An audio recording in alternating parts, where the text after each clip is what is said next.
ওই যে ছেলে, চল চল। কথাটা শুনে উপরের দিকে তাকালাম, দেখি ঈশিতা ম্যাডাম। আর কথাটা না বাড়িয়ে গাড়িতে বসে চালানো শুরু করলাম। ম্যাডামকে কলেজে নিয়ে যেতে হবে, আগে নিয়ে যাই, তারপর কথা বলি আপনাদের সাথে। শোন, কলেজ শেষ না হওয়া পর্যন্ত এখানেই থাকবে। এসে যদি না পাই খবর আছে। জি ম্যাডাম। যত সব। তারপর ম্যাডাম চলে গেল। আসলে ম্যাডাম এমনই, এই তো 3 বছর আগেও ঠিক ছিল, কিন্তু গত 6 মাস ধরে ম্যাডাম কেমন যেন হয়ে যায়। আগে আমাকে তুমি করে বলতো, এখন তুই করে বলে। আগে ভালোভাবে কথা বলতো সবার সাথে, কিন্তু এখন রেগে রেগে কথা বলে সব ছেলেদের সাথে। তো অনেক কথা বললাম, আমার পরিচয় তো দিলাম না। আমি রাকিবুল হাসান, পড়ালেখা তা জানতে যাবেন না, পরে আমিই বলবো। আর ইনি হলেন ঈশিতা ম্যাডাম, পুরা নাম ঈশিতা নূর মায়াবতী, সবাই ঈশিতা বলে ডাকে, তাই আপনারাও তাই শুনবেন। সংসদ সদস্য মির্জা মোজাম্মেলের মেয়ে, একমাত্র মেয়ে। কিন্তু ম্যাডামকে দেখে মনে হয় না যে তিনি এত বড় নেতার মেয়ে। অহংকার, রাগ কোনোটাই ছিল না। কিন্তু ওই যে 6 মাস, ওই 6 মাসেই ম্যাডামের এত পরিবর্তন। ম্যাডামের ছুটি হয়ে গিয়েছে, ম্যাডাম একা একা আসছে। গত 6 মাস ধরে ম্যাডামের মুখে হাসি দেখছি না, তা কেন আমি জানি না, আর জানার চেষ্টাও করিনি। নেতার মেয়ে কখন কি করবে কে জানে, তাই কিছুই বলি না। ম্যাডাম এসেই ওই গাড়ির গেট খুল, বাসায় যেতে হবে। আমি প্রতি উত্তরে কিছু না বলে গাড়ির দরজা খুলে দিলাম। ম্যাডাম বসার পরে দরজা লাগিয়ে আমি ড্রাইভিং করতে লাগলাম। গন্তব্য বাসা। বাসায় এসে পড়েছি। গাড়িটা থামানোর পরে দেখি ম্যাডাম ঘুমিয়ে গিয়েছে। ম্যাডামকে কয়েকবার ডাকলাম কিন্তু উঠল না। তারপর আমি গাড়ি থেকে নেমে ম্যাডামের দরজার কাছে গিয়ে ডাকলাম, কিন্তু ম্যাডাম উঠছে না। তাই দরজা খুলে ম্যাডামকে ধাক্কা দিলাম। ম্যাডাম, বাসায় এসে পড়েছি। মেয়ে দেখলেই গায়ে ধরতে ইচ্ছে করে না? হুম, তোরা ছেলেরা সব এক, লুচ্চা এক একটা। এই বলে আমাকে ধাক্কা দিয়ে বের হয়ে চলে গেল। আমি শুধু অবাক হয়ে তাকিয়ে রইলাম। কি করলাম আমি? আমাকে শুধু শুধু মারলো। ম্যাডামই তো উঠতেছিল না, তাই তো ম্যাডামকে ডাকলাম, আর ম্যাডাম আমাকে মেরে দিল। আজ আমি গরিব বলে আমাকে মারলো। আমি আর কিছু ভাবলাম না। গাড়িটা ঠিক জায়গায় রেখে আমি গেলাম চাচার কাছে। আর চাচাকে বুঝলেন না তো? চাচা মানে মির্জা মোজাম্মেল। সবাই তাকে বাঘের মতো ভয় পায়, কিন্তু কেন পায় তা জানি না। চাচা কত কিউট আর সুন্দর মানুষ, তাকে ভয় পাওয়া অসম্ভব। তিনি তো আমাকে রাস্তা থেকে তুলে নিয়ে এসে এখানে আশ্রয় দিল, আর আমাকে অগাধ বিশ্বাস করে বলে আমাকে তার বাসায় থাকতে বলেছে। ঘরে তার মেয়েও আছে, কিন্তু তবুও তিনি আমাকে থাকতে দিয়েছেন। আমাকে তার সাথে তার টেবিলে বসে খেতে দেন। শুধু আমি না, বাড়ির সব চাকর না, অন্যান্যরাও। আসলেই মানুষটা অনেক ভালো। এইসব কথা ভাবতে ভাবতেই চাচার ঘরে চলে আসলাম। চাচার ঘরে নক করতেই চাচা বলল ভিতরে যেতে। আমি ভিতরে ঢুকলাম। তারপর আসসালামু আলাইকুম চাচা। ওয়ালাইকুম সালাম। তো কেমন আছিস? সারাদিন দেখলাম না যে। ম্যাডামকে নিয়ে ওনার কলেজে গিয়েছিলাম। তোকে না বলেছি ঈশিতাকে নাম ধরে ডাকতে? না মানে, চুপ থাক, ওকে নাম ধরে ডাকবি, ভুলে যাস না তুইও আমার ছেলে, আর ওর থেকে তোর যোগ্যতা বেশি। উঠে দাঁড়িয়ে আমার কাঁধে হাত রেখে বলল। আমার চোখ থেকে এক ফোঁটা পানি পড়ল। শক্ত করে চাচাকে জড়িয়ে ধরে কেঁদে দিলাম। চাচা আমার পিঠে থাপ্পড় দিয়ে বলল, আরে বেটা, কাঁদিস কেন? তুমি খুব ভালো চাচা, খুব ভালো। বাবা মা যদি বেঁচে থাকতো। পুরনো কথা ভুলে যা, নতুনকে সাথে নিয়ে শুরু কর। জি চাচা। আচ্ছা যা। রাত 11টায় ছাদে গেলাম। আজ ছাদে উঠতেই আমি অবাক, কারণ ছাদে একটা ছায়ামূর্তি। এত রাতে তো কেউ ছাদে আসে না। কে তাহলে এটা? আমি ছায়ামূর্তির পিছনে গিয়ে দাঁড়ালাম। আমি বললাম, কে আপনি? আমার কণ্ঠস্বর শুনে ছায়ামূর্তিটা ধরফর করে উঠল। সাথে যে চোখটা মুছে নিল তা আমার নজর এড়ায়নি।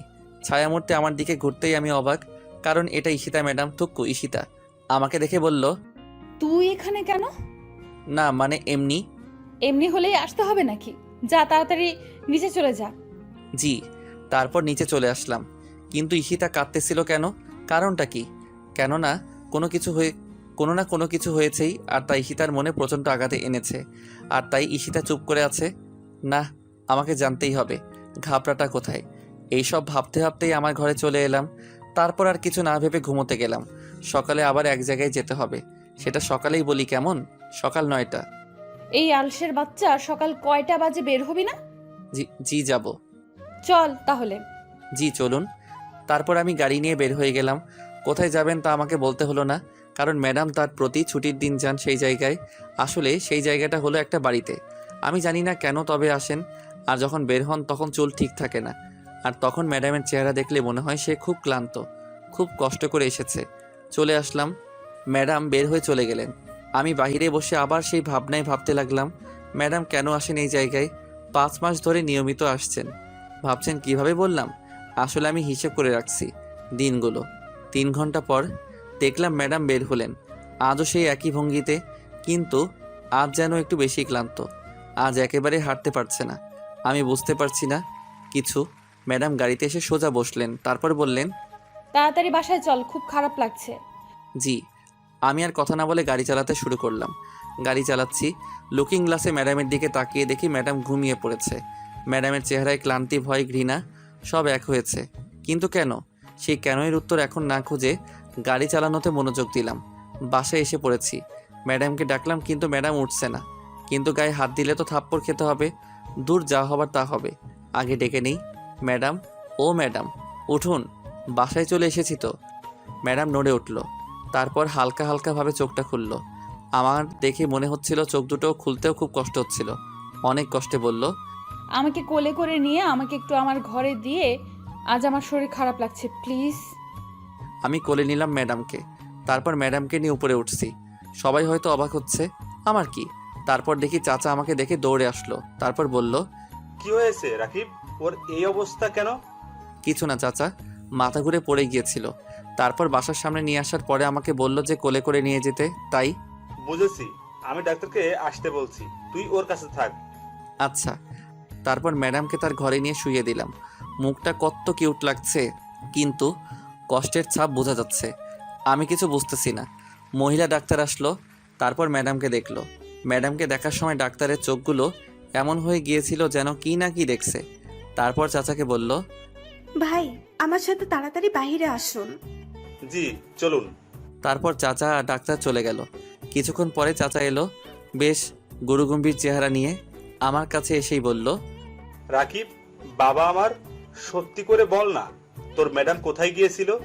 তারপর চাচাকে সব বললাম, তবে শুধু আজকেরটাই। তারপর চাচা বলল, জানিস ডাক্তার কি বলেছে?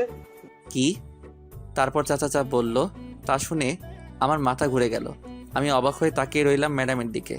তারপর চাচা আমার হাত ধরে বলল, ওর এই সব কথা যদি মিডিয়ার কাছে যায় তাহলে তো সর্বনাশ হয়ে যাবে। এমনি বিরোধী দলগুলো ক্যাসাল করতেছে, আবার যদি এই খবর পায় তো মিডিয়া পুরাই গরম করে ফেলবে।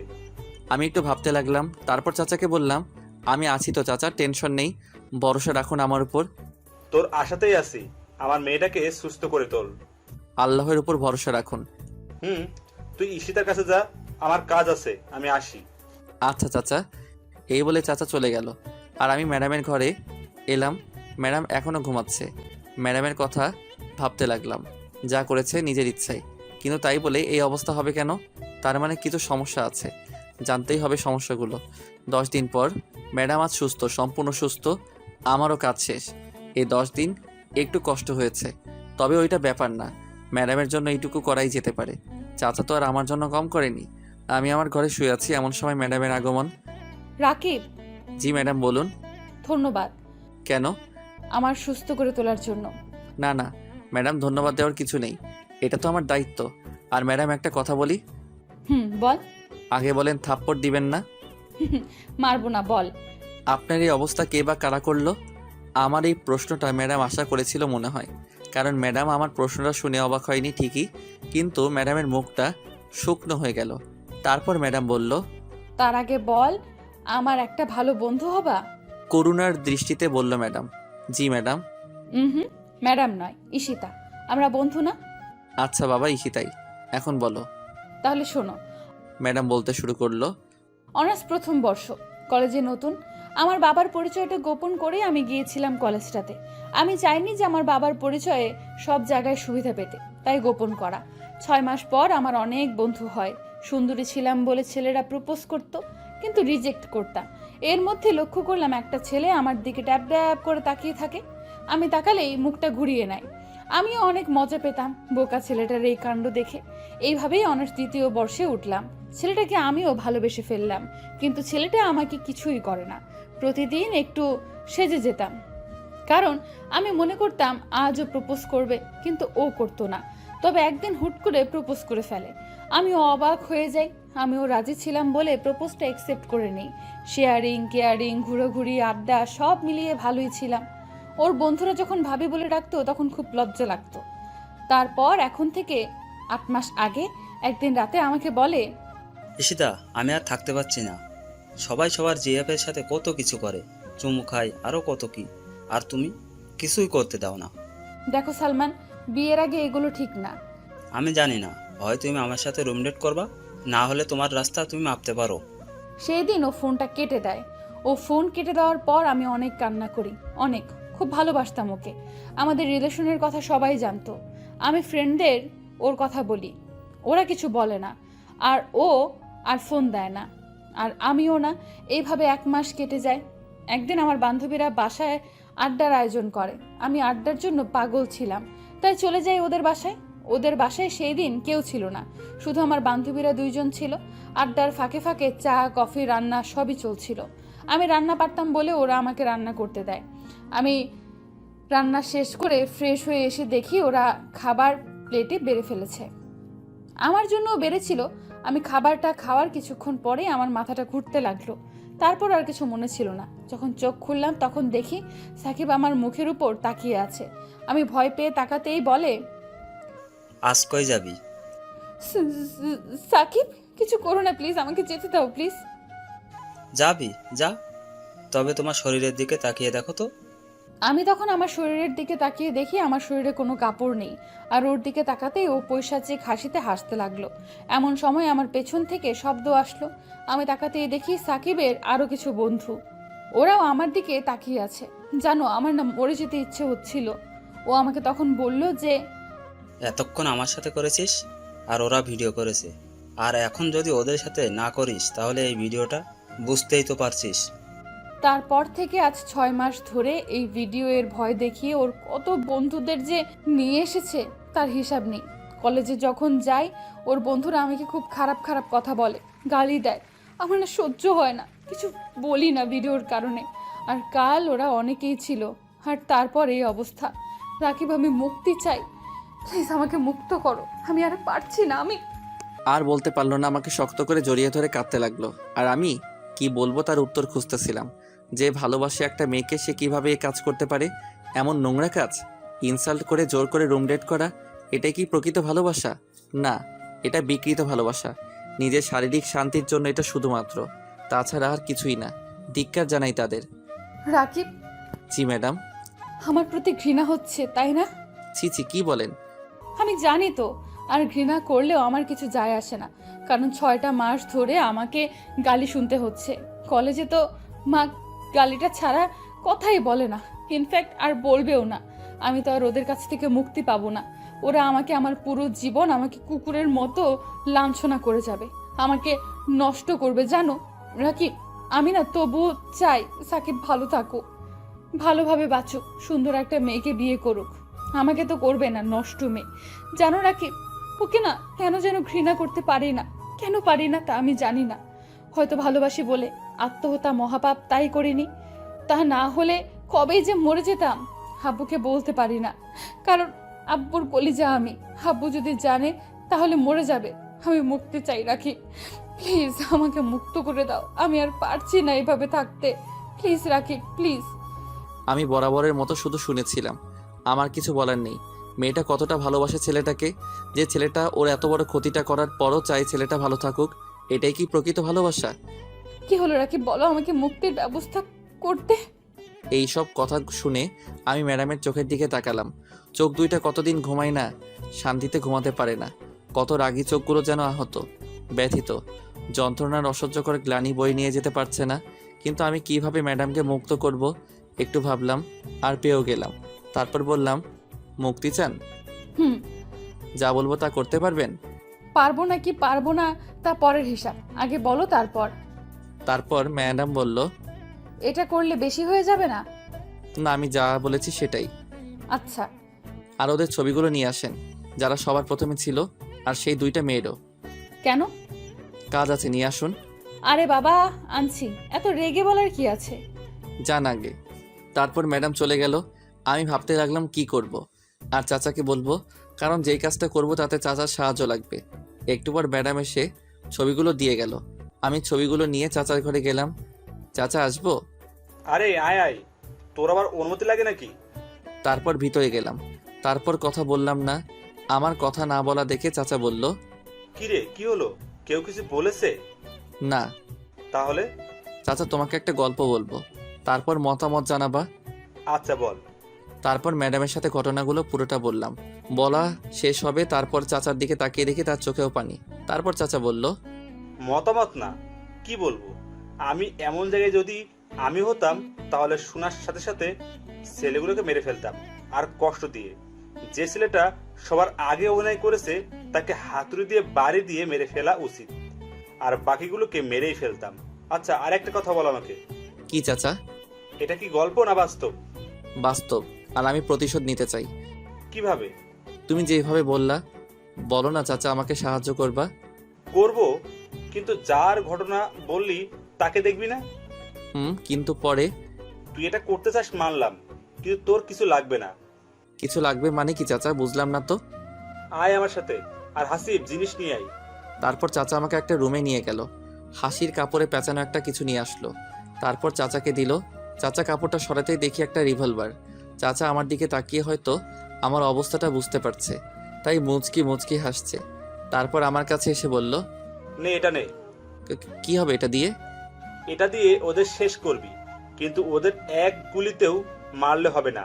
ওদের মতো ছেলেদের কষ্ট দিয়ে মারতে হবে, আর তা কঠিন কষ্ট দিয়ে। এমন কষ্ট দিতে হবে যেন শয়তানও যেন কেঁপে ওঠে। জি চাচা। আর তোকে কিছু শিখিয়ে দিব, সেটা মেনে ওদের মারিস, তাহলে পুলিশ কেন, র্যাব আসলেও তোদের খুঁজে বের করতে পারবে না, বা পারবে না আসল খুনিকে। আচ্ছা তাহলে বলো। তারপর চাচা আমাকে বলল, কি বললো তা আপনাদের না জানলেও চলবে। তারপর চাচার কাছ থেকে বিদায় নিয়ে ম্যাডামের ঘরে এসে ম্যাডামকে সব বললাম। আর এটাও বললাম যে কাল যাব মারতে, একদিনে 70 জনকে মারবো, সাথে মেয়ে দুটোকেও, কারণ ওরাও কম দোষী নয়। তারপর আমি আমার ঘরে এসে কালকের অপেক্ষায় থাকলাম। ভোর 5টা ম্যাডাম আর আমি বেরিয়ে পড়লাম, সাথে প্রয়োজনীয় জিনিসগুলো। প্রথমে যাব সাকিবদের বাসায়। সাকিব একা থাকে। ম্যাডাম আগে উঠে গেল। তারপর আমি, ম্যাডাম দরজা খোলাই রেখেছিল। ম্যাডামকে দেখি সাকিবকে জড়িয়ে ধরে আছে। তারপর সাকিব গেল ওয়াশরুমে। আমি তাড়াতাড়ি করে রিভলভারটা বের করে সাইলেন্সার লাগালাম। তারপর ওয়াশরুমের দিকে তাক করে থাকলাম। ম্যাডামের চোখে পানি। হয়তো ভালোবাসার মানুষটাকে আজ হারিয়ে ফেলবে বলে। আমি আর না তাকিয়ে থেকে সাকিব বের হতেই সাকিবের হাতে গুলি করলাম। সাকিব মাগো বলে চিৎকার দিল। তারপর ম্যাডামের দিকে তাকিয়ে দেখি তার ড্রেস চেঞ্জ। আমি অবাক হয়ে গেলাম, ড্রেস চেঞ্জ এত তাড়াতাড়ি করলো কিভাবে? আমি ভালোভাবে লক্ষ্য করতেই দেখি ম্যাডামের জামা নিচে পড়ে আছে। ম্যাডামের এক হাতে হাতুড়ি আর এক হাতে রান্দা। ম্যাডাম সাকিবের দিকে এগিয়ে যাচ্ছে। তারপর একটা কাগজ বের করলো। তারপর সাকিবকে লিখতে বলল। সাকিব ভয়ে তা লিখে ওর সাইন করে দিল, আর আমি সাকিবের বাঁ হাতে গুলি করি। সাকিব লিখে ম্যাডাম ওকে লাথি মেরে ফেলে দিল আর বলতে শুরু করলো, সাকিব, জানো খুব ভালোবাসতাম তোমায়, খুব। তুমিই আমার সব ছিলে। তুমি যেদিন রুম ডেটের কথা বলো তখন আমার বেশি খারাপ লাগতো। আমাকে তুমি এড়িয়ে চলতা। তুমি না আমায় ভালোবাসতে। তুমি কিভাবে এটা পারলে সাকিব? আমি তোমাকে ভালোবাসতাম তাই বলে এই নয় যে আমি আমার শরীরের অধিকার তোমায় দিয়েছিলাম। আমি তোমাকে কিস বা অন্য কিছু করতে দিতাম না। ইনফ্যাক্ট তোমাকে আমার হাত পর্যন্ত ধরতে দিতাম না। আর তুমি কিভাবে এই নোংরা কাজটা করতে পারলা? আমার সব কিছুর উপরে আমার স্বামীর অধিকার আছে, আমি তা মানি আর বিশ্বাস করতাম। আর তোমার জন্য তাকে ঠকাতে হবে আমাকে? তোমার বেঁচে থাকার অধিকার নেই। তোর মতো শয়তান বেঁচে থাকলে আরো অনেক মেয়ে নষ্ট হবে। এক ভয়ঙ্কর চিৎকার দিল সাকিব, কারণ ম্যাডাম সাকিবের 2 পায়ের ফাঁকে সজোরে বাড়ি মারে, আর ছেলে বলে তার প্রাণ এই একেবারে চলে যায়। তারপর ম্যাডাম রান্দা হাতে নিল। তারপর বলতে লাগলো, আমি তোকে ভালোবাসি না। এটা বলতে লাগলো আর কোপাতে লাগলো। আমি কিছু না বলে দেখতে লাগলাম। সাকিবের শরীরটা পুরো গরুর কাটা মাংসের মতো হয়ে গেছে, আর মুখটা ম্যাডাম হাতুড়ি দিয়ে বিস্টে একটা অবস্থা করে কাগজটা সাকিবের মুখে ছুঁড়ে দিয়ে চলে আসলাম। আর কাগজে লেখা ছিল আমি ধর্ষক। এভাবে 70 জনকে শেষ করলাম, সাথে ওই মেয়ে দুটোকেও। মেয়ে দুটোকে আরও কষ্ট দিয়ে মেরেছে ম্যাডাম। আর ভিডিওগুলো উদ্ধার করে বাসায় ফিরছি। ম্যাডাম আমাকে জড়িয়ে ধরে আছে আর কান্না করছে। আমি কান্নার কারণটা বুঝতে পারছি, তাই কিছু বলছি না। আমিও সময়ের সাথে তাল মিলাতে ম্যাডামকে জড়িয়ে ধরলাম। ম্যাডাম কিছু বলল না, তবে কান্নার বেগ বেড়ে গেল। আমরা বাসায় এসে পড়েছি। ম্যাডাম কোনো কথা না বলে দৌড়ে বাড়ির ভিতরে চলে গেল। আমিও আমার ঘরে এসে একটু ঘুমাতে চেষ্টা করলাম, আর ঘুমিয়ে পড়লাম। ঘুম ভেঙে গেল কেন তা জানি না। একটা অপরাধবোধ জেগে উঠছে মনের মধ্যে। অন্যরকম একটা ফিল, তা ভাষায় বোঝানো যাবে না। আমি আর না ভেবে ফ্রেশ হতে গেলাম। ফ্রেশ হয়ে এসে চাচার ঘরে গেলাম। চাচার জিনিসগুলো তো দিতে হবে, তাই চাচার ঘরে গেলাম। চাচা আসবো? রাকিব আয়। চাচা, এই যে তোমার রিভলভার আর বুলেটগুলো নাও। আরে আরে কি করছিস? আমি এইগুলো নিয়েছি তোকে নেওয়ার জন্য নাকি? তাহলে? আরে পাগল, এইগুলা হলো এখনকার নিরাপত্তার জিনিস। রাখ এইগুলা তোর কাছে। আর এইটা রাখ, এটা হলো লাইসেন্স। এটা দেখালে পুলিশ তোকে ধরবে না যদি দেখে। ও আচ্ছা। আচ্ছা রাকিব, একটা সত্যি কথা বলবি? কি চাচা? তুই আজ কার জন্য প্রতিশোধটা নিলি? সেটা জানা কি খুব জরুরি? হ্যাঁ। ঈশিতার। চাচা পানির গ্লাস নিয়ে পানি খেতে নিয়েছিল। ধূপ করে চাচার হাতের পানির গ্লাসটা পড়ে গেল। কারণ চাচা চমকে গিয়েছিল। কারণ কোনো বাবা যদি তার মেয়ের এইরকম বাজে একটা হ্যারাসমেন্টের কথা শুনে তাহলে চমকাবেই। কারণ মেয়ে বাবাকে আর বাবা মেয়েকে সবচেয়ে বেশি ভালোবাসে। চাচা আমার দিকে তাকিয়ে আছে। চাচার চোখ থেকে টুপ করে এক ফোঁটা পানি পড়ল। কাঁধের টেবিলের উপর চাচা উঠে দাঁড়ালো। তারপর আমাকে কিছু না বলে হাঁটতে লাগলো। আমি জিনিসগুলো নিয়ে চাচার পিছু যেতে শুরু করলাম। চাচা ইশতা ম্যাডামের ঘরে যাচ্ছিলেন। চাচা ম্যাডামের ঘরে ঢুকলেন, আর সাথে আমিও ম্যাডামের ঘরে ঢুকলাম। দেখলাম ম্যাডাম গুটিসুটি মেরে ঘুমিয়ে আছে। কত মায়াবী লাগছে ম্যাডামকে। চাচা ম্যাডামের কাছে যেয়ে ম্যাডামের কপালে একটা চুমু দিলেন। তারপর ম্যাডামের হাত ধরে কান্না করতে লাগলেন। চাচা রাজনীতি করেন। চাচাকে এভাবে আমি কখনো দেখিনি এভাবে ভেঙে পড়তে। চাচা এভাবে কান্না করছে আর ম্যাডাম জাগছে না। আমার খুব চিন্তা হচ্ছে। ম্যাডামের পাশে তাকিয়ে দেখি ঘুমের ওষুধ। তার মানে ম্যাডাম ওষুধকে ঘুমিয়েছেন, সহজে উঠবেন না। চাচা আমাকে ডাক দিল। রাকিব, জি চাচা। তুই আমাকে আগে কেন বলিসনি বাপ? তাহলে আমিই যেতাম খুন করতে। এমন নোংরা কাজ আমার মেয়েকে দিয়ে করিয়েছে, আর তুই আমাকে বলিসনি কেন? ঈশিতা ম্যাডাম বলতে নিষেধ করেছিল, তাই করিনি। আমার দুইটা কথা রাখবি। বলো চাচা। এক, তুই মাস্টার্সে ভর্তি হয়ে যা। আর কি চাচা? জানি না কথাটা তুই কিভাবে নিবি। আমাকে হয়তো স্বার্থপর ভাববি, কিন্তু বলছি ঈশিতাকে তুই বিয়ে করবি। দেখ, আমি তোকে জোর করব না, তোর ইচ্ছা। তোকে যখন আমি আমার বাড়িতে নিয়ে আসলাম তখন থেকে আমি ঠিক করে রেখেছিলাম, তাই ঈশিতার কাছাকাছি রেখেছিলাম যাতে ওকে বুঝতে পারিস। কিন্তু এই ধরনের ঘটনা আমি জানতাম না রে। তোর ইচ্ছে, তুই কি করবি? আমি রাজি চাচা। ভেবে দেখ রাকিব। আমার ভাবা শেষ চাচা। আচ্ছা, কাল সকালের মধ্যে তোর কলেজে ভর্তি হবার কাগজ পেয়ে যাবি। আচ্ছা চাচা। এই বলে চাচা চলে গেল। আমি কেন রাজি হলাম তা নিয়ে প্রশ্ন এসেছে নিশ্চয়ই। আসলে চাচা আমাকে রাস্তা থেকে কুড়িয়ে এনেছে। আমি চাচার কাছে না আসলে খারাপ পথে চলে যেতাম, কিন্তু চাচা থাকাতে তা হয়নি। যে চাচা আমাকে না চিনেন না জেনে আমাকে তার ঘরে জায়গা দিল, আর আমি সেই চাচার মেয়েকে চিনেও বিয়ে করতে পারবো না তার অ্যাফেয়ারের কথা জেনে। এতটা অকৃতজ্ঞ আমি হতে পারিনি, তাই রাজি হলাম। হতে পারে সে ধর্ষিতা। আলো আর আধারে মিলে না হয় গড়ে তুলব নতুন একটা পৃথিবী। সকালবেলা ঘুম থেকে উঠলাম। চাচা সকালে দেখা করতে বলেছিল, তাই দেখা করতে গেলাম। চাচা আমাকে কলেজে অ্যাডমিট করিয়ে দিয়েছে, আর তার কাগজই আমাকে দিয়েছে। আমি চাচার কাছ থেকে বিদায় নিয়ে চলে আসলাম। তারপর রেডি হতে লাগলাম। ম্যাডাম এখনও ঘুম থেকে ওঠেনি, তাই ম্যাডামকে ডাকতে ম্যাডামের ঘরে যেতে লাগলাম। চাচা দেখেছিল, আর দেখে একটু মুচকি হেসেছিল। আর কেন তা আপনারা জানেন। তারপর ম্যাডামকে দেখি পায়ের জায়গায় মাথা আর মাথায় জায়গায় পা, মানে বালিশে পা আর খাটে মাথা। চুলগুলো মুখের উপর পড়ে আছে। দেখতে পেতনির মতো লাগছিল। সেই পেতনিটাকে কি যেন বলে? মনে পড়েছে, চুলওয়ালি পেতনি। আপনারা আবার ওকে বললেন না কিন্তু। তারপর ম্যাডামের কপালে ছোট করে একটা চুমু দিলাম। তারপর ডাক দিলাম, ঈশিতা, এই ঈশিতা, ওঠো, কলেজে যেতে হবে তো, ওঠো। কোনো সাড়া নাই। পানি ঢেলে দিব কিন্তু, ওঠো, ওঠো বলছি। বুঝেছি কি করতে হবে, শুয়ে থাকো, দেখাচ্ছি মজা। পানি আনতে যাওয়ার জন্য যখন উঠে দরজায় চোখ পড়ল, তখন দেখলাম কি যেন একটা ছায়া সরে গেল দরজা থেকে। আমি কিছু মনে না করে পানি নিয়ে আসলাম, কম না, 1 বালতি। তারপর ধূপ করে ঈশিতার শরীরের উপর মারলাম। পানিটা অনেক ঠান্ডা ছিল। পানির স্পর্শ পেতেই ঈশিতা লাফ দিয়ে উঠে চিৎকার দিতে যাবে, এমন সময় আমি ওর মুখে হাত দিয়ে দিলাম। ও আমার দিকে রাগী দৃষ্টিতে তাকিয়ে আছে, আর আমি ভিলেন মার্কা হাসি দিলাম। তারপর ঈশিতা হায় হায়, এখন কি করি? ঈশিতার কান্না শুনে চাচা দৌড়ে আসলেন আর ঈশিতাকে দেখে বললেন, কিরে মা, কাঁদছিস কেন? দেখো না বাবা, রাকিব ভিজিয়ে দিছে। রাকিব, আরেক বালতি ঢেলে দে। জি চাচা, তোমার কথা কি ফেলতে পারি নাকি আমি? হুম। চাচা চলে গেল। ঈশিতার দিকে তাকিয়ে দেখে আমার দিকে রাগী দৃষ্টিতে তাকিয়ে আছে, আর আমি ভিলেনের মতো হাসছি আর ঈশিতার দিকে এগিয়ে যাচ্ছি। ঈশিতা আমার দিকে তাকিয়ে থাকায় মনে করেছে আমার হাতে বালতি আছে। আমার হাতে বালতি আছে ঠিক আছে, কিন্তু তাতে পানি নেই। ঈশিতা আমার এইভাবে তাকিয়ে থাকা আর ওর দিকে এগিয়ে আসতে দেখে ভয় পেয়েছে হয়তো, তাই বলছে, এই তুমি আমার দিকে এইভাবে এগিয়ে আসছো কেন? কি হলো? কথা বলো না কেন? নিশ্চুপভাবে ওর দিকে এগিয়ে যাচ্ছি। ওর খুব কাছাকাছি যখন আসলাম তখন ও আমাকে টান দিয়ে বিছানায় ফেলে দিল। ও আমাকে এতই জোরে টান দেয় যে আমি ক্রমেই উপরে পড়ে যাই। কিন্তু আমি ওর উপরে পড়লাম ঠিক আছে, কিন্তু আমি পড়তেই ওর ঠোঁটের সাথে আমার ঠোঁট এক হয়ে গেল।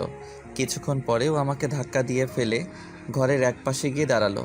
তারপর আবার আমার দিকে ফিরে তাকিয়ে আমার কাছে এসে আমার জামার কলার ধরে উঠালো, তারপর আবার ফেলে দিল। আমি পড়ে যাবার পর ও আমার উপরে উঠল, তারপর আমাকে বলল, পিচ্চি পণ্ডিত আমার, খুব পাজি হয়ে গেছো। এই বলে আমার গাল দুটো টেনে দিয়ে দৌড় দিয়ে পালালো। আমি একটু আগের ঘটনা মনে করার চেষ্টা করতেছি, কিন্তু মনে করতে পারতেছি না, তাই আর চেষ্টা করলাম না। আবার তো কলেজে যেতে হবে, তাই রেডি হতে গেলাম। রেডি হয়ে ব্রেকফাস্ট করতে নিচে নামলাম। চাচা খবর দেখছে, আমিও গেলাম নাস্তা করতে। চাচা আমাকে দেখে বসতে বলল, আমি বসলাম। খবরটা শুনে আমি অবাক হলাম, কারণ খবরটা ছিল এরকম, একদিনেই ৭২ খুন, আর নিহতের সবাই ধর্ষণের স্বীকারোক্তি দিয়েছে, আর সরকার সেই হত্যাকারীর শাস্তি প্রকাশ্যে মাফ করে দিয়েছে। আমার ভিতরের অপরাধবোধ কমে গেল অনেকখানি। ঈশিতাও কখন এসেছে জানি না, কিন্তু ওর মুখেও প্রশান্তির হাসি ঠোঁটের কোণে দেখা যাচ্ছে। অনেক দিন পরে আমি এই হাসিটা দেখলাম। বের হলাম কলেজে যাবার জন্যই, তবে আজ পার্থক্য হচ্ছে আমি কলেজে যাচ্ছি আর ঈশিতাও। আজ ঈশিতার ড্রাইভার না, বন্ধু হয়ে কলেজে গেলাম। চাচা আগেই বলে দিয়েছিল ক্লাস কোথায় পাবো, আমি ঢুকবো এমন সময় ঈশিতা বলল, তুমি তোমার ক্লাস তো তুমি চিনো না, চলো আমি নিয়ে যাচ্ছি। আমি আমার কথা শেষ হবার আগে ঈশিতা বলল, চুপ, একদম চুপ, চলো আমার সাথে। মুখে হাত দিয়ে দাঁড়িয়ে রইলাম। এই তো গুড বয়। তারপর ঈশিতা আমার হাত ধরে ক্লাসে নিয়ে গেল। ক্লাসের সবাই অবাক, আর হবেই বা না কেন, সেমিস্টারে 6 মাস পরে কলেজে গিয়েছি, তার কি হবে। পরে ঈশিতাকে বিদায় দিয়ে ক্লাসে ঢুকলাম। ক্লাসে স্যার আসলো, তখন আমাকে দেখে বলল দাঁড়াতে। আমি দাঁড়ালাম। পরে আমাকে বলল, আমার প্রিয় ছাত্রছাত্রীরা, এই হলো তোমাদের নতুন বন্ধু রাকিবুল হাসান। তোমরা ওকে রাকিব বলে ডাকবা। হাই। তারপর ক্লাসের পর ক্লাস শেষ হয়ে গেল। কলেজ ছুটি হবার পরে ক্লাস থেকে বের হতে যাব, এমন সময় পিছন থেকে একটা মেয়ে আমাকে ডাক দিল। এই যে রাকিব, শুনছো? জি বলুন।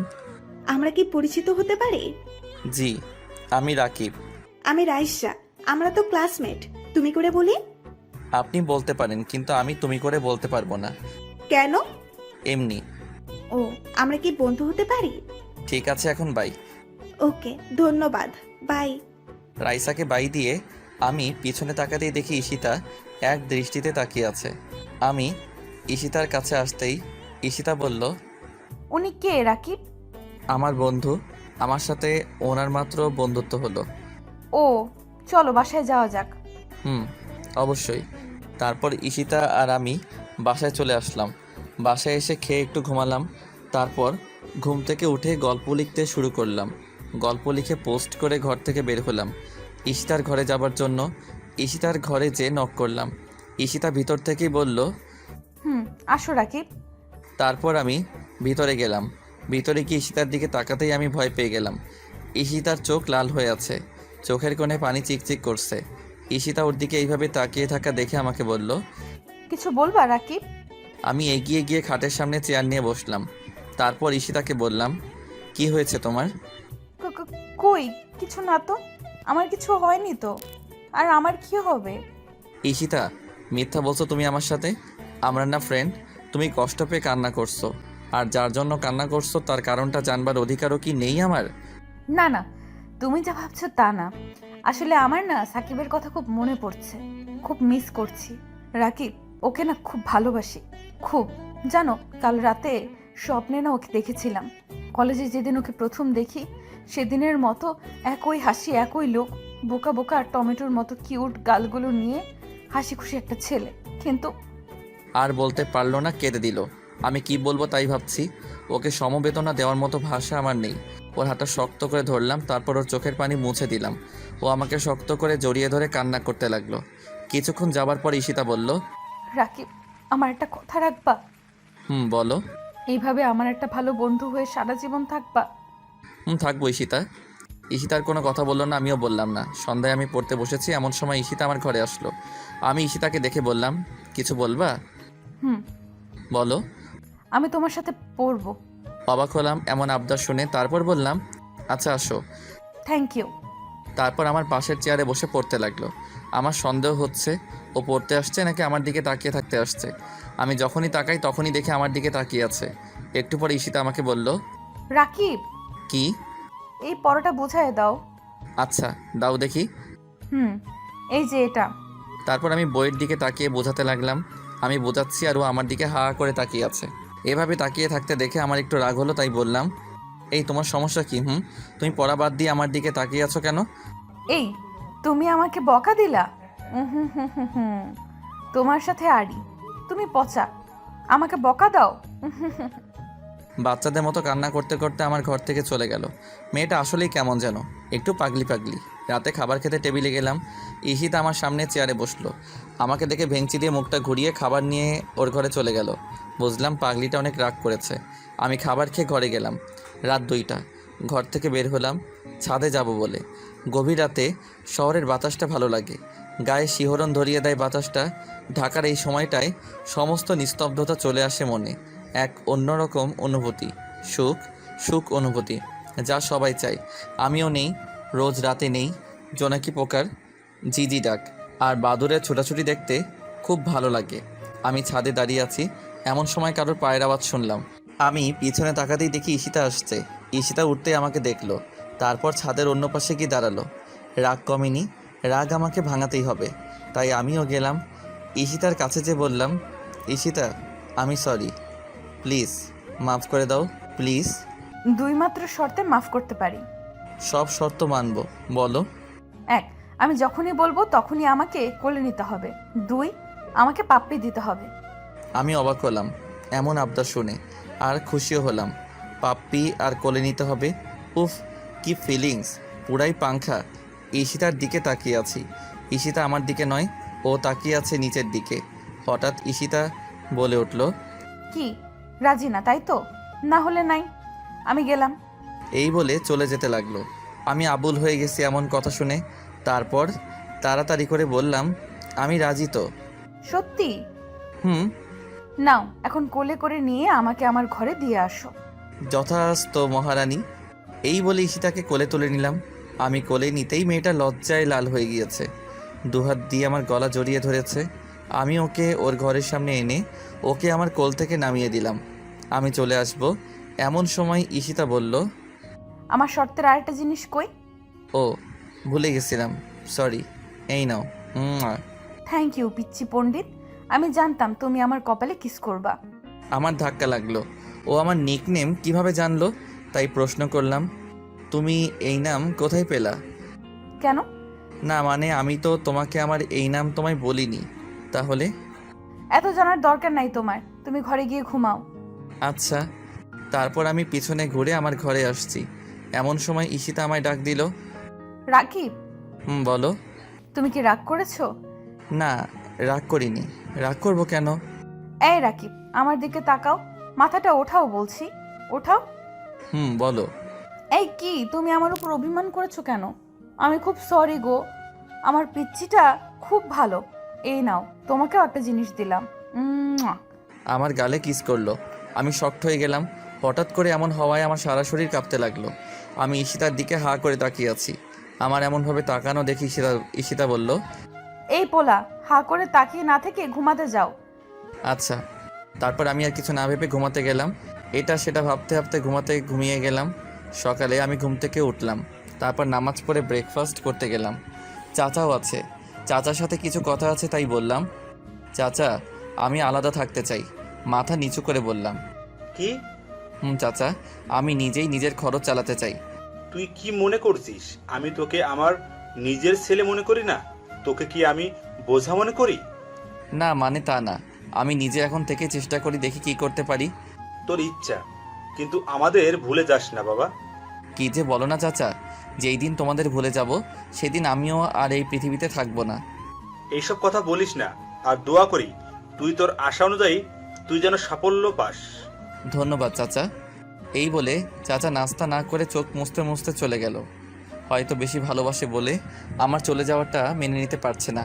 কি জানি কেন কান্না করছে চাচা, কিন্তু আমার বাবা মায়ের পরে হলো আমার চাচা। খুব খুব খুব ভালোবাসি চাচাকে। না গেলে হয় না রাকিব। আমি চলে যাব ঈশিতাকে, এটা যখন বলতে এসেছি তখন ঈশিতা এই কথা বলল। তারপর আমি বললাম, প্লিজ তুমি না করো না। আচ্ছা যাও, তবে প্লিজ আমি কিন্তু মাঝে মাঝে যাব, তখন কিন্তু রাগ করতে পারবা না। আচ্ছা বাবা যেও, আমি এখন আসি। আচ্ছা, খোদা হাফেজ। খোদা হাফেজ। চলে আসবো এমন সময় ঈশিতা বলল, রাকিব শোনো। বলো। আমার সামনে এসে আমাকে খুব শক্ত করে জড়িয়ে ধরলো আর বলতে লাগলো, খুব খুব খুব মিস করব তোমায় রাকিব। আমিও মিস করব তোমায়। আমার চোখ থেকেও পানি পড়লো কয়েক ফোঁটা। তারপর ঈশিতাকে ছাড়িয়ে নিয়ে আমি বের হয়ে গেলাম আমার গন্তব্যস্থানে। ও আপনাদের তো বলিনি আমি কোথায় যাচ্ছি। আসলে আমি অনেক দিন ধরেই চাকরির চেষ্টা করছিলাম, আর আল্লাহর রহমতে চাকরিটা পেয়ে যাই, আর তারপর বাসা ভাড়া নিয়ে নেই। আর বাকিটা তো আপনারা জানেনই। ও আমার বেতন 30,000 টাকা, আর মাস্টার্স শেষ করলে আরও বাড়তে পারে। আপনাদের সাথে কথা বলতে বলতে আমি আমার বাসায় চলে এসেছি। তারপর প্রয়োজনীয় জিনিসগুলো কিনতে গেলাম, সব কিনে বাসায় আসলাম। আর টাকা পেলাম কোথায় তা জানতে চান তো? আসলে অফিস থেকে 1 মাসের বেতন আগে দিয়ে দেয়, আর তা দিয়েই এইগুলো কিনলাম। ও অনেক কথা হলো, এবার রান্না করতে হবে। আসার সময় মুরগি আর চাল কিনে নিয়ে এসেছিলাম, আর আমি রান্না পারি তাই আর কোনো সমস্যা নেই। রান্না করলাম, গোসল করলাম, তারপর খাবার খেতে বসলাম। খাবারের 1 লোকমা মুখে দিতেই চাচার কথা আর ঈশিতার কথা মনে পড়ে গেল। কত কথা হতো খাবার সময়, সাথে যারা কাজ করতো তারাও খেত। দেখে মনে হতো পুরোটাই যেন একটা পরিবার। খুব মিস করছি চাচাকে, খুব। আর ঈশিতা, আমি তো খাবার খাচ্ছিলাম, ঘড়ির দিকে তাকালাম। ঘড়ি দেখে আমি অবাক হয়ে গেলাম, কারণ আমি খেতে বসেছিলাম 3টায়, আর এখন বাজে 4:30। অবাক হয়ে গেলাম। আমি এত সময় ভাবতাম, আবারও ফোনের শব্দ পেলাম। ফোনের স্ক্রিনে তাকিয়ে দেখি ঈশিতার ফোন, তাই তাড়াতাড়ি করে ফোনটা ধরলাম। ফোন ধরতে ঈশিতা বলল, এই কুত্তা, বিড়াল, ছাগল, হারামি, পচা ছেলে, তোরে কতগুলো ফোন দিছি, তুই ধরস নাই কেন? জানিস কত চিন্তা হয়েছে আমার? না মানে। চুপ, একদম চুপ, একটা কথা বলবা না। আগে বলো তুমি খেয়েছো রাকিব? তুমি খেয়েছো? এই, তোমার সাথে ফ্রেন্ডশিপ হবার পর থেকে তোমাকে ছাড়া খেয়েছি? না। তাহলে তোমাকে তো এর জন্যই ফোন দিলাম। আচ্ছা আমি খেয়ে তোমাকে ফোন দিচ্ছি। রাকিব, রাকিব শোনো না, বলো। আমাকে পাপ্পি দাও। কি? শর্তের কথা ভুলে গেছো? ও এই নাও। Thank you. এই বলে কেটে দিল। আসলেই পাগলি মেয়ে একটা, কখন যে কি করে। আর পাগলি না হলে কি এরকম আবদার করে? পরের দিন সকালে উঠে আগে কলেজে গেলাম, কারণ আমি যে চাকরি করি তাতে একটা কাগজ লাগবে, তাই। না হলে আজকে থেকে জয়েন দিতাম। কলেজে গিয়ে প্রিন্সিপাল স্যারের কাছ থেকে কাগজটা নিয়ে চলে আসছি, এমন সময় পিছন থেকে ডাক এলো। রাকিব, পিছনে তাকিয়ে দেখি রাইসা। আমি রাইসার দিকে এগিয়ে গেলাম। রাইসা আমাকে বলল, কাল কলেজে আসোনি কেন? বাসা চেঞ্জ করেছি তো তাই। হঠাৎ বাসা চেঞ্জ করেছো কেন? চাকরির জন্য, চাকরি পেয়েছি তো তাই। তাই? হুম। ট্রিট কোথায়? চলেন তাহলে। না থাক, পরে নেওয়া যাবে। আচ্ছা, তোমার সাথে কিছু কথা ছিল, একটু শুনবা? বলো। আমার সাথে সারা জীবন ফ্রেন্ডশিপ রাখবা? আপনার সাথে সারা জীবন ফ্রেন্ডশিপ রাখবো। ধন্যবাদ তোমায় রাকিব। আর আসল কথা হলো, আমার বিয়ে আগামী মাসের 12 তারিখে। তুমি কিন্তু অবশ্যই আসবা, না করতে পারবা না। ও খুব ভালো কথা, আমি আসার জন্য চেষ্টা করব। চেষ্টা না, তোমাকে আসতেই হবে, আর সাথে তোমার বউকেও। আমি টাসকে খেলাম রাইসার কথা শুনে। ও আবার জানলো কিভাবে আমার বউ আছে, আর বউ আসলো কোথা থেকে? আমি তো বিয়ে করিনি, তাহলে এত কথা ভাবার চেয়ে রাইসাকে জিজ্ঞাসা করলেই তো হয়, তাই রাইসাকে জিজ্ঞাসা করলাম, আমার বউ মানে? মানে হলো ঈশিতার সাথে তোমার বিয়ে ঠিক হয়ে আছে। তো তুমি জানলা কিভাবে? আমি জানবো না তো কে জানবে? ঈশিতা আমার আপন চাচাতো বোন। আমি এতদিন বিদেশে ছিলাম, এই বছরই আসলাম। তারপর ঈশিতার আব্বু আমাকে বলল তোমার কথা কয়েকদিন আগে বলেছে। আর 70 জনের কি অবস্থা করেছো তা আমি জানি। আর ভালো করেছো, ঈশিতার জায়গায় আমি থাকলে ওদের ভিডিও দিয়ে ওদেরই 12টা বাঁচালাম। আর ঈশিতা মেয়েটা খুব সহজ সরল, ওর মনে এত প্যাচ ছিল না। আমি সব জানতাম। সাকিবের সম্পর্কে ওকে না করেছিলাম রিলেশন করতে, কিন্তু ও হয়তো অনেক ভালোবেসে ফেলেছিল। আর এটাই ওর জীবনের সবচেয়ে বড় ফুল। আর এটাই সারা জীবন বয়ে বেড়াতে হবে ওকে। আমি জানি না কেন তুমি রাজি হয়েছো এই বিয়েতে, কিন্তু যাই করো প্লিজ ঈশিতাকে কষ্ট দিও না। অনেক কষ্ট সহ্য করেছে মেয়েটা, প্লিজ রাকিব কষ্ট দিও না। কেঁদে কেঁদে বলল রাইসা। আমি রাইসার কথাগুলো শুনছিলাম। রাইসা মিথ্যা বলেনি।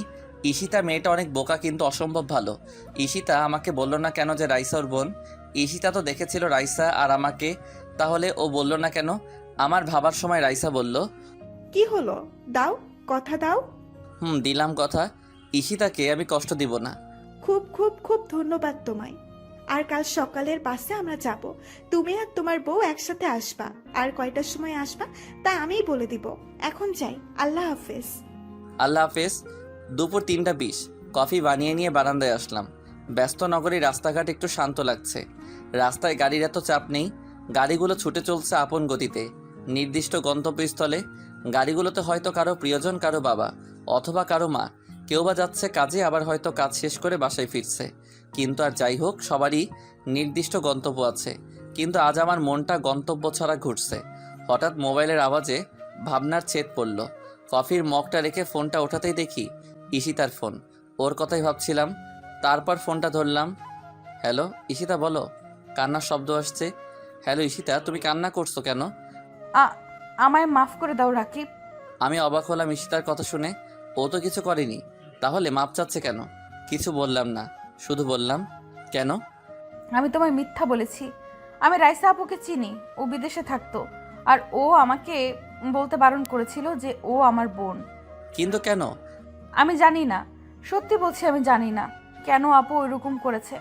কিন্তু রাকিব, ট্রাস্ট মি, আমি তোমাকে বলতাম, কিন্তু ও আমাকে না করেছিল বলতে বলে, তাই বলতে পারিনি। প্লিজ রাকিব, মাফ করে দাও প্লিজ। আমি মনে মনে একটু হাসলাম। মেয়েটা আসলেই বোকা, নিজেই নিজেকে অপরাধী বানায়। তারপর ওকে বললাম, তুমি আমার সাথে মিথ্যা বলেছ, আমি তোমার সাথে কথা বলবো না। আমি এর উত্তর শুনলাম না। ঈশিতা কাঁদতে থাকলো। আমি চুপ করে আছি, একটু মজা নিব। তারপর হুট করে ফোন কেটে গেল। ফোনটা কাটতেই আমার বুকে কেমন করে যেন ধাক্কা লাগলো। আমি কিছু মনে না করে আমার কাজে মনোযোগী হলাম। পরের দিন আমি রেডি হয়ে রওনা হলাম ঈশিতাদের বাসার উদ্দেশ্যে। ঈশিতাকে নিয়ে তারপর যাব।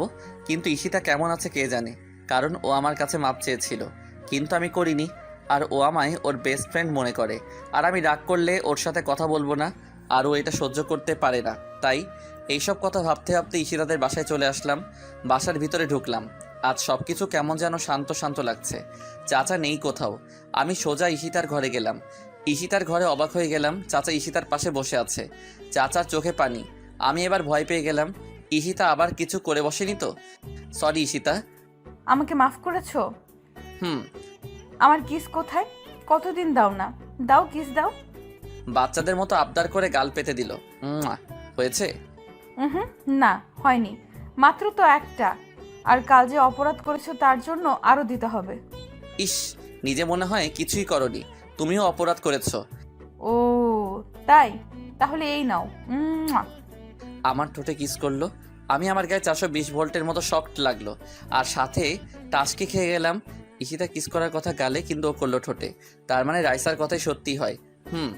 ব্যাপারটা বুঝতে হবে। তারপর ঈশিতার দিকে তাকালাম। ও লজ্জায় লাল হয়ে নিচের দিকে তাকিয়ে আছে। ওর গাল দুটো লাল টমেটোর মতো হয়ে গিয়েছে। বিনোদন পাচ্ছিলাম আমি। তারপর হঠাৎ আমি আসতে পারি? তাকিয়ে দেখি চাচা খাবার নিয়ে দরজার সামনে খাবারের প্লেট হাতে নিয়ে দাঁড়িয়ে। তারপর আমি বললাম, আরে চাচা তুমি, এসো ভিতরে এসো। খাবারটা নে, আর এই টাকাগুলো রাখ। তুই তো মাত্র চাকরি পেলি, হাতে তো আর টাকা নেই। এইগুলো রাখ, আর ফেরত দেওয়ার চেষ্টা করলে মার খাবি। আচ্ছা। আর সাবধানে যাবি। আচ্ছা চাচা। আসি রে মা, ভালো থাকিস। আচ্ছা বাবা, তুমিও ভালো থেকো। আচ্ছা, খোদা হাফেজ। খোদা হাফেজ। তারপর চাচা চলে গেল। চাচা চলে যেতে ঈশিতা বলল, রাকিব, খুব ক্ষুধা লেগেছে তো। হাত ধুয়ে এসো। তুমি হাত খাও। কেন? আরে, আমি কাটা বাছতে পারি না তো, যদি কাটা গলায় ঢুকে যায় তখন। ও, তাও তো ঠিক। যাও, হাত ধুয়ে এসে আমাকে খাইয়ে দাও। তারপর প্লেট রেখে আমি হাত ধুতে গেলাম। হাত ধুয়ে এসে ঈশিতাকে খাইয়ে দিতে লাগলাম। ওই, তোমার কতক্ষণ লাগবে? 50 মিনিট তো হয়ে গেল। আর একটু। ধুর বাবা, এতক্ষণ যে কি করে কে জানে। তারপর অপেক্ষা করতে লাগলাম। পাক্কা 50 মিনিট হয়ে গেল, মহারানীর কোনো খবর নেই। তারপর 10 মিনিট পরে মহারানী বের হলো। ঈশিতাকে দেখে আমি আবার ক্রাশ নামক বাস খেলাম। ঈশিতা একটা কালো শাড়ি পরেছে আর মেকআপ করেনি। তাহলে এত দেরি হলো কেন? তাই একটু জিজ্ঞাসা করলাম, তোমার এত দেরি হলো কেন? দেরি হলো মানে? মানে সাজলা না, কিন্তু এত দেরি হলো কেন? আরে, আমি শাড়ি পরতে পারি না, আর ইউটিউব দেখে পড়তেই তো এত দেরি হলো। ও, চলো তাহলে। চলো। তারপর আমরা বাস স্ট্যান্ডে গেলাম। গিয়ে দেখি রাইসা অপেক্ষা করছে। তারপর আমরা বাসে উঠলাম। আমি আর ঈশিতা, রাইসা আর তার বাবা। ওর বাবা কেন আসলো বুঝলাম না। আমি আর ঈশিতা এক সিটে যাচ্ছি। যেতে যেতে কাল সকাল হয়ে যাবে। আমি বাসে ঘুমিয়ে পড়লাম। ঘুম থেকে উঠতেই আমি অবাক হয়ে গেলাম, কারণ আমি ঈশিতাকে জড়িয়ে ধরে আছি আর ঈশিতা আমাকে। তারপর ঈশিতাকে ছাড়িয়ে নিলাম। ঈশিতাকে ছাড়াতে ঈশিতা জেগে গেল। ঈশিতা আমাকে বলল, পানি খাবো রাকিব, পানি দাও। তারপর ব্যাগ থেকে পানি বের করে ঈশিতাকে দিলাম। ঈশিতা পানি খেয়ে আমাকে আবার জড়িয়ে ধরলো। আমি পানির বোতল রাখতে যাব এমন সময় ঈশিতা আমাকে টান দিয়ে বসিয়ে বলল, এই দেখ, আবার যদি উঠিস তাহলে মার খাবি কুত্তা, চুপচাপ বসে থাক। আচ্ছা। ঈশিতা রেগে গিয়েছে, তাই আর কিছু বললাম না, বসে পড়লাম। আর ঈশিতাও আমায় জড়িয়ে ধরলো। ঈশিতার শরীর থেকে একটা মিষ্টি আসছে, সেই গন্ধ আমাকে। পরের দিন সকাল 10টায় রাইসার ডাকে ঘুম ভাঙলো। ঘুম থেকে উঠতে রাইসা বলল, আমরা এসে পড়েছি। তাই ঈশিতাকে ঘুম থেকে জাগিয়ে তুলে বাস থেকে নামলাম। তারপর ঈশিতার মুখ ধুয়ে দিয়ে আমার মুখও ধুলাম। পরে রাইসা অটোতে করে ওদের বাসায় নিয়ে এলো। বাসায় ঢুকে সবার সাথে পরিচিত হলাম। তারপর রাইসা আমাকে আর ঈশিতাকে পাশাপাশি আলাদা রুম দেখিয়ে দিল। তারপর ঘরে এসে ফ্রেশ হয়ে নিলাম। পরে একটা ঘুম দিলাম। তারপর হঠাৎ পানির ছিটা আমার মুখে পড়ায় আমার ঘুম ভেঙে গেল। তারপর তাকাতেই আমি অবাক হয়ে গেলাম। ঈশিতা শাড়ি চেঞ্জ করেছে, মিষ্টি রঙের একটা শাড়ি আর হালকা মেকআপ। এক কথায় মিষ্টি মেয়েটাকে মিষ্টি পরীর মতো লাগছিল। আমার এইভাবে তাকিয়ে থাকা দেখে হয়তো ও লজ্জা পাচ্ছিল, তাই আবার আমার মুখে পানি মেরে দৌড়ে পালালো। আমি একটু হাসলাম। মেয়েটা একদিনে কেমন করে চাঞ্চল্য হয়ে গিয়েছে, ভালোই লাগছে। ফ্রেশ হয়ে বাইরে বের হলাম। কাল গায়ে হলুদ, তাই আজ সব কিছু গোছাবার তোড়জোড় চলছে। আমি আনন্দের সহকারিতা উপভোগ করতে লাগলাম। আস্তে আস্তে বিয়ের দিন এসে পড়ল। রাইসা আর তার বর আবিরের বিয়ে হয়ে গেল।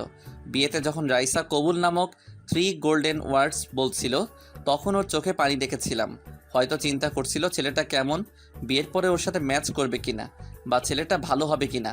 অবশ্য আমি আমার সোর্স আর মাধ্যমে খবর নিয়েছিলাম ছেলেটা ভালো, শুধু ভালো না খুব ভালো। সেটা অবশ্য রাইসাকে বলেছিলাম, কিন্তু নিজের তো চিন্তা হয়, তাই হয়তো করছিল। বিয়ে শেষ হয়ে গেল, রাইসাকে নিয়ে চলে গিয়েছে। যাওয়ার সময় রাইসা শুধু এতটুকুই বলেছিল আমাকে, ঈশিতার চোখের এক ফোঁটা পানিও যেন মাটিতে না পড়ে, আর যদি পড়ে তাহলে দেখো কি করি আমি তখন এমন করলাম যে রাইসা কান্নার মাঝেও হেসে দিয়েছিল। এমনকি শুধু রাইসা না, যারা যারা এখানে ছিল তারা আমাদের কথা না শুনলেও আমার মুখ দেখেও হেসে দিয়েছিল। তারপর রাইসা ঈশিতার কানে কানে কী যেন বলল, তারপর চলে গেল। রাইসার বিয়ের একদিন পর আমরাও চলে আসলাম। তারপর থেকে আবার সেই পুরনো রুটিনে চলতে লাগলাম। সপ্তাহে একদিন কলেজে যাবা, ঈশিতার সাথে ঘোরা, রাতে কথা বলা, মেসেজিং করব, শেয়ারিং কেয়ারিং, মজা মাস্তি আড্ডা, এইভাবে চলে গেল 2টা বছর। 2 বছর পর আজ অফিসে যাওয়ার জন্য বের হব, এমন সময় ফোন বেজে উঠল। ফোনটা তুলে দেখি চাচার ফোন। তারপর ফোনটা ধরলাম। আসসালামু আলাইকুম চাচা। ওয়ালাইকুম। তো 2 বছর তো হয়ে গেল, কি ভুলে গেলি নাকি? না চাচা, ভুলি নাই, মনে আছে। হারামজাদা, চাচা না বাবা বলবি, বাবা। আচ্ছা, বাবা বাবা বাবা। আজ রাতে বিয়ে বড় করে করব না, বাসায় কাজে ডেকে বিয়ে পড়াবো আর এতিমখানার মসজিদে মিলাদ পড়িয়ে দিব। চাচা, এটা ভালোই হবে।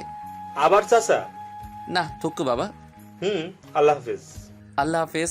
ফোনটা কেটে দিলাম। চাচার প্রতি সম্মান আমার আবার বেড়ে গেল, কারণ চাচা লোক খাওয়ানোর মতো অযথা টাকা নষ্ট করার চেয়ে এতিমখানে দিচ্ছে। স্যালিউট চাচা। বিয়েটা হয়ে গেল। ঈশিতাকে নিয়ে আমার বাসায় আসলাম। আর ভাবছেন ঈশিতা আগে থেকে জানতো?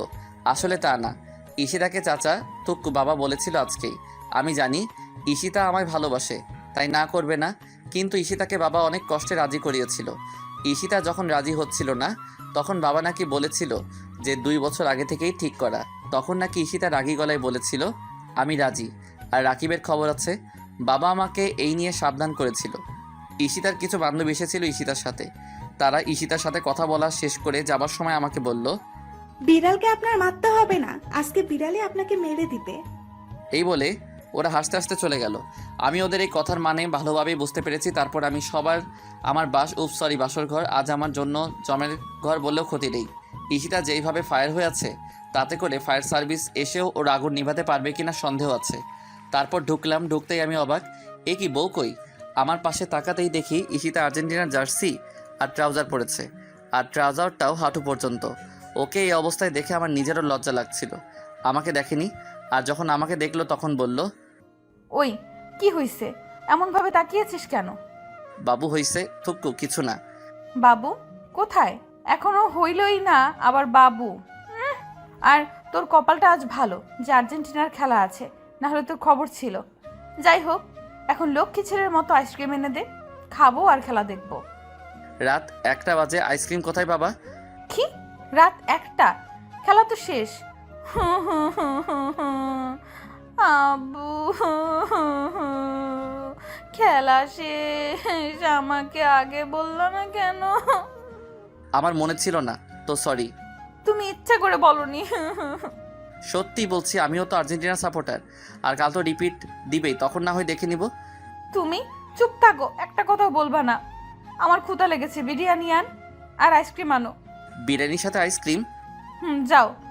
আচ্ছা। আইসক্রিম তো ফ্রিজে অনেক আছে, আর আসার সময় বিরিয়ানির প্যাকেটও এনেছি, বেঁচে গেলাম। তারপর আইসক্রিম আর বিরিয়ানির প্যাকেট নিয়ে ঘরে গেলাম। ঘরে যে একটু শব্দ করতে ঈশিতা ভয়ে চিৎকার দিয়ে উঠলো। তারপর আমাকে দেখে বলল, তো তুমি এত তাড়াতাড়ি কিভাবে আসলা? নিচে যাব কেন, বাসায় তো সব ছিল। তা আগে আনবা না? আরো কত ক্ষুধা লেগেছে, সারাদিন রাগে কিছুই খাইনি। আমি আর কথা না বলে বাড়িয়ে দিলাম খাবারগুলো। ঈশিতা টপাটপ খেতে শুরু করলো। আমি যে তাকিয়ে তাকিয়ে হাসছি তার কোনো খেয়াল নেই। হঠাৎ খাওয়া থামিয়ে আমার দিকে তাকালো, আমি সাথে সাথে হাসি বন্ধ করে দিলাম, না হলে খবর আছে। কিন্তু ও মনে হয় দেখে ফেলেছে। আমার দিকে চোখ বড় বড় করে তাকিয়ে বলল, তুমি খাবা না? হুম। কখন?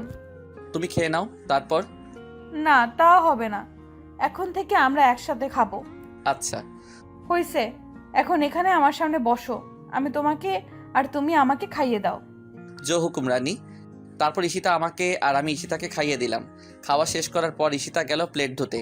আমি অবশ্য না করেছিলাম, কিন্তু শোনেনি, প্লেট ধুতে যাবেই। প্লেট ধুয়ে ঈশিতা ঘরে আসলো, তারপর মাথাও ওড়না দিল। আমি আগে থেকে দাঁড়িয়েছিলাম। ঈশিতা আমাকে সালাম করলো। আমি ওকে উঠাতেই ও আমাকে শক্ত করে জড়িয়ে ধরলো আর কাঁদতে লাগলো। আমি ওর কান্না দেখে ওকে বললাম, কাঁদছো কেন?